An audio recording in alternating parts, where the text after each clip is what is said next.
유태인들의 상술 중에 78대 22의 법칙이라는 것이 있습니다.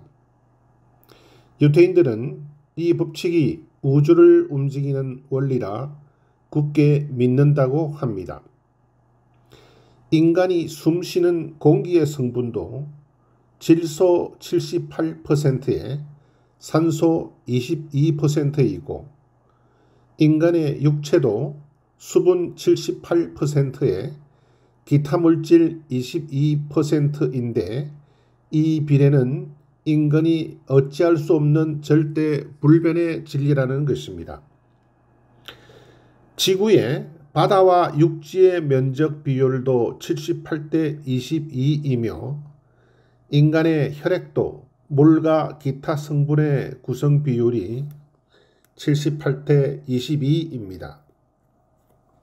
3대 영양소인 탄수화물과 단백질을 포함한 지방과 기타의 구성 비율도 78대 22입니다. 미국의 중앙은행을 거의 차지하고 있는 유대인들은 78대 22의 비율이 창조 및 경영의 법칙이라고 생각한다고 합니다. 이 법칙을 상술에 적용해 성공 확률이 78%, 실패 확률이 22%이면 최상의 사업 조건이라고 판단한답니다.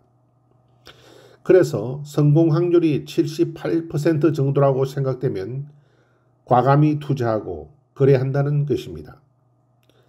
주식과 정권 거래에서도 78% 능선에서 매도하고 22% 능선에서 매수하는 법칙을 적용한다고 합니다.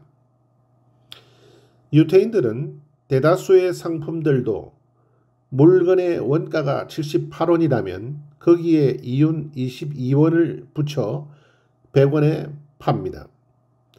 일반적으로 부자와 빈자의 비율도 78대 22라고 믿고 있고 돈도 부자와 보통 사람의 소유 비율이 78대 22라고 합니다. 사람의 성격도 유전인자와 환경 요인의 비율이 78대 20이라고 합니다.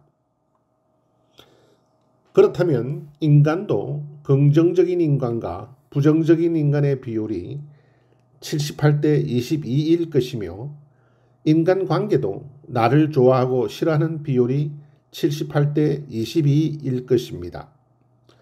또한 어떤 일에 대한 성공과 실패 확률도 78대 22일 것입니다. 그러하기에 노동과 휴식의 비율도 78대 22, 공부와 휴식의 비율도 78대 22가 되어야 한다는 것입니다. 유태인 상술의 첫 번째 원칙은 돈벌이의 이 원리를 적용해 나간다는 것입니다. 이 세상의 돈 78%를 소유하고 있는 22%의 부자들을 상대로 돈을 벌어야지 22%를 가지고 있는 78%의 서민들을 대상으로 돈을 벌 수 없다는 것입니다. 국내에서도 이와 같은 원리는 종종 확인이 됩니다. 우리는 불경기가 심해져서 모든 상품과 서비스의 소비가 위축되어도 오히려 부요청을 위한 호화사치품과 최고급 서비스의 매출은 증가한다는 뉴스를 접하게 됩니다. 유태인 상술에 있어서 두 번째 원칙은 여자와 입을 대상으로 한 상품이나 서비스여야 한다는 것입니다.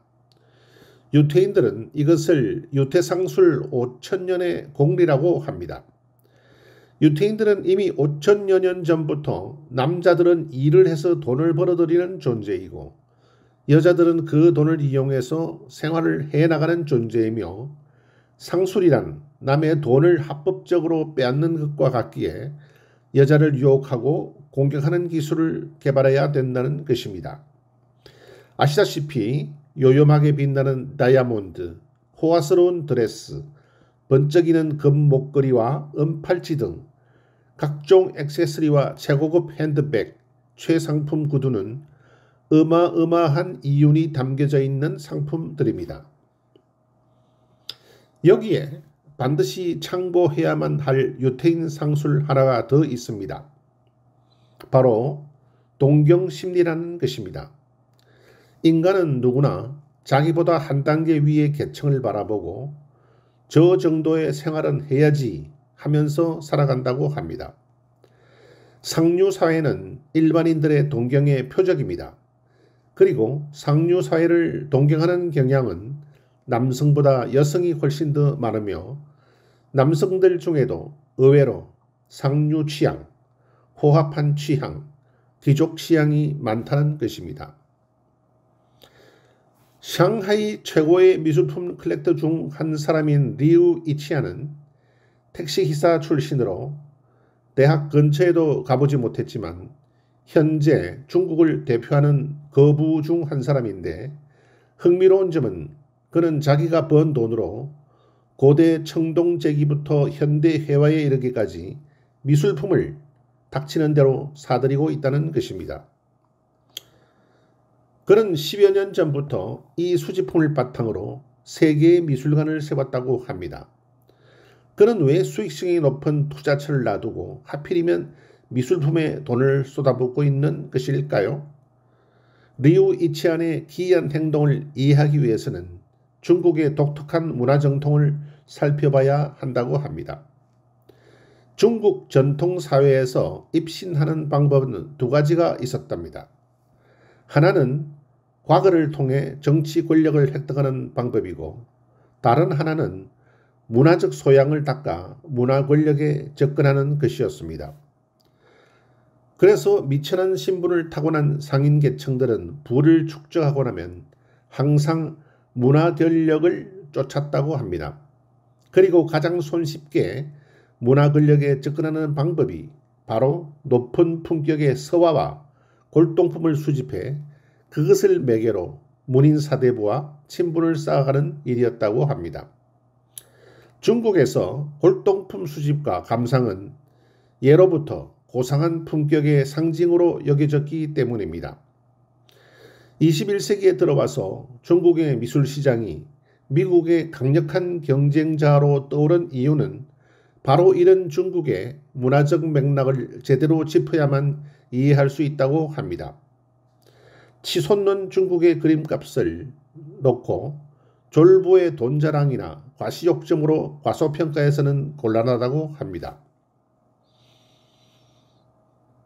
2022년 대한민국 미술시장이 코로나 감염증 사태와 세계 경제 위축에도 불구하고 역대 최초로 미술품 유통액 1조 377억 원을 달성한 것으로 나타났다고 합니다.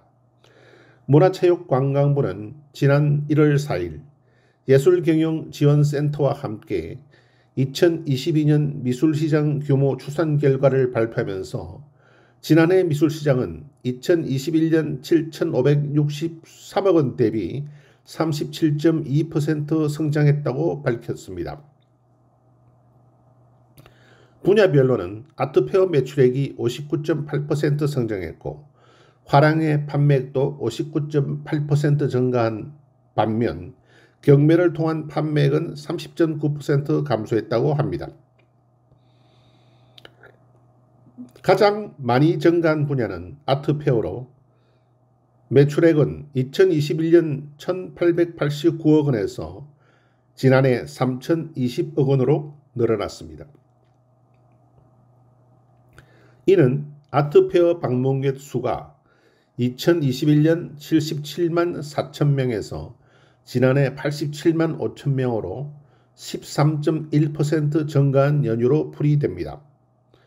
화랑을 통한 판매액 역시 2021년 3,142억 원에서 지난해 5,022억 원으로 1,880억 원 증가한 것으로 추정했습니다. 반면 지난해 경매를 통한 전체 판매액은 2021년 3,384억 원 대비 2,335억 원으로 감소했습니다. 이 같은 현상은 올해 하반기 세계 경기 침체의 영향을 받았기 때문인 것으로 보입니다. 이번 결산은 예술경영지원센터가 미술시장의 주요 유통 경로인 경매와 아트페어의 매출액을 조사하고 이를 토대로 화랑의 매출액을 예측한 것입니다. 문화체육부 정책 담당자는 대한민국 미술시장은 높은 성장세를 보이고 있다면서 하지만 법과 제도의 기반이 부족해 정책적 어려움을 겪고 있다고 했습니다. 이를 해소하기 위해 현재 국회에 계류 중인 미술진흥법을 조속히 제정할 필요가 있다고 밝혔다고 합니다.